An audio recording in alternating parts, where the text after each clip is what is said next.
네, 존경하는 의원님 여러분, 예산 그리고 법안 심사 때문에 정말로 고생이 많으십니다. 제가 정부 여당의 태도를 보니까 어제 그 말씀 드렸습니다만 어떤 책임감도 느끼지 않고 오로지 권한만 행사하고 책임을 지지 않는 것 같습니다.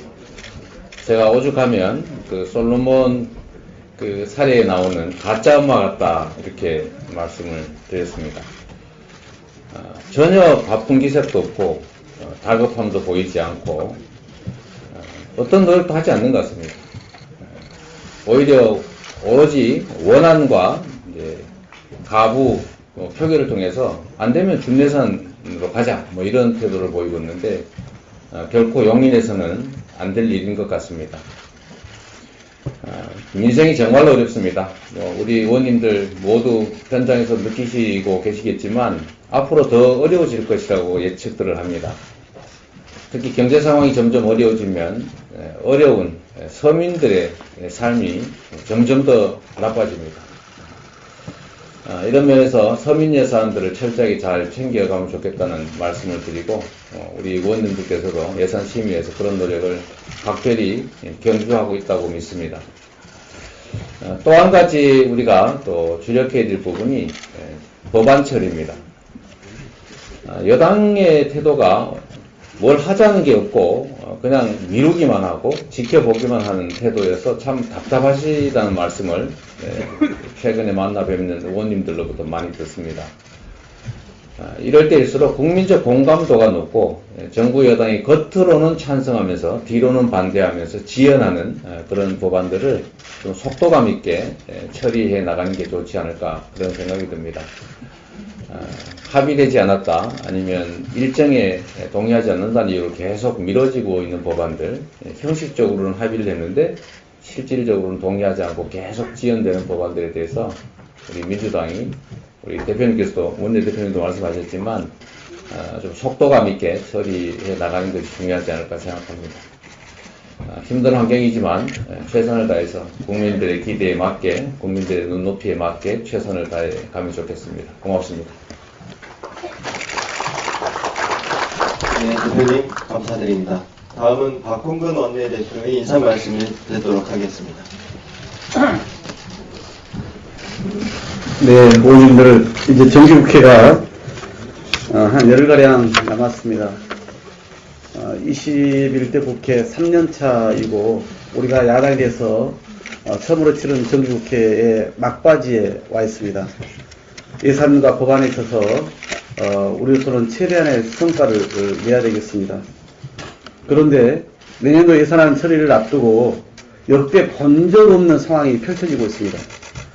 저도 여당의 예결위 간사 위원장 해봤습니다만은 정말 최근 국회 예결특위 예산 소위를 지켜보면 누가 여당이고 누가 야당인지 도무지 구분할 수가 없겠습니다. 예산안 심사 관련해서는 주말도 없이 밤을 새워서라도 일하는 것이 보통입니다. 하지만 국민의힘은 오히려 상임위 재심사를 이제 와서 재주장하면서 예산 조정 소위를 10분 만에 파행시켰습니다. 법정 시한이 3일밖에 남지 않은 상황에서 예산 심사를 방해하고 비협조하는 집권여당의 행태는 비판받아 마땅합니다. 그러면서 말로는 예산 신속 처리가 민생 정치라고 합니다. 실제로는 민생 예산이 아니라 오로지 대통령실 이전 비용과 위법 시행령 예산 지키기에 급급할 뿐입니다. 법정 시한을 의도적으로 어겨서 준 예산으로 가겠다는 대통령실 지침이라도 받은 것인지 되묻지 않을 수 없습니다. 민주당은 일관되게 초부자 감세 저지와 따뜻한 민생 예산 충분한 확보를 원칙으로 예산 심사에 임해왔습니다. 지금이라도 정부 여당이 윤석열 표 특권 예산 지키기를 멈추고 민생 예산에 협조한다면 법정 시한 안에 예산안 처리는 충분히 가능하다는 말씀을 드립니다. 우리 민주당은 오늘 의총에서 국민안전을 총괄하는 행정안전부의 이상민 장관을 이태원 참사에 책임을 물어 향후 국회에서의 절차 돌입에 대한 논의를 할 예정입니다. 어제까지 이 장관 파면을 대통령께 결단해달라고 거듭 촉구했지만 끝내 대통령은 그 요구를 그리고 민심을 애면하고 거부했습니다. 대통령이 민심을 나몰라라 오로지 자기 후배만 지키려 든다면 국민의 대리자인 국회는 더 이상 방관할 수 없습니다. 대통령 계에는 이 장관의 사퇴를 촉구하는 유가족들의 절규가 들리지 않는 것입니까? 70% 넘는 국민들께서도 요구하고 있습니다. 윤석열 대통령이 외교부 장관 때처럼 국회 해임 건의안을 거부하면 그만인 식으로 대처한다면 민주당은 여기에 그치지 않고 탄핵안 발의도 지체하지 않겠습니다. 이태원 참사는 끝나지 않았습니다. 민주당은 법이 허용한 국회 권한을 모두 사용해 비극적 참사의 진상과 책임 규명에 최선을 다할 것입니다.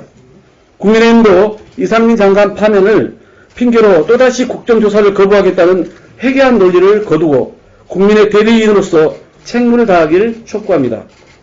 민주당은 참사 진상 규명을 위해서라면 국정조사와 해임 건의안, 탄핵소추안은 물론 특별검사 도입 등 모든 조치를 강구하겠다는 말씀을 거듭 드립니다.